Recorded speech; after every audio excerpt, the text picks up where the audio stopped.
آج کل کے ایک بہت بڑا فتنہ اور گناہ ایک یہ ہے کہ جب بھی کوئی انسان گناہ کر لیتا ہے نا تو سارے سیاستدان، بڑے چھوٹے، چاچے مامے تائے رشتہ دار اس کو جو ہے نا عدالت سے، جیل سے اور وہ جو ہے نا وہ اس کو جو ہے نا وہ مقدمے سے رہائی کروانے کے لیے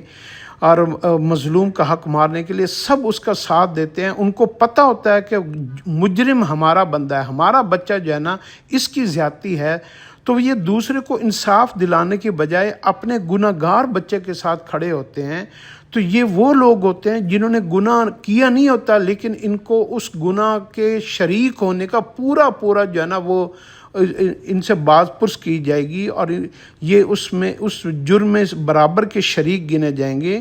اور کچھ لوگ ایسے ہوتے ہیں جنہوں نے نیکی کی نہیں ہوتی، لیکن وہ نیکی کرنے والوں کے ساتھ کھڑے ہوتے ہیں اور نیک کام کرنے میں ان کی مدد کرتے ہیں اور مظلوم کا ساتھ دیتے ہیں اور غریب کا ساتھ دیتے ہیں اور بے بس آدمی کا ساتھ دیتے ہیں۔ تو یہ بندے اس نیکی میں پورے کے پورے شامل ہوتے ہیں۔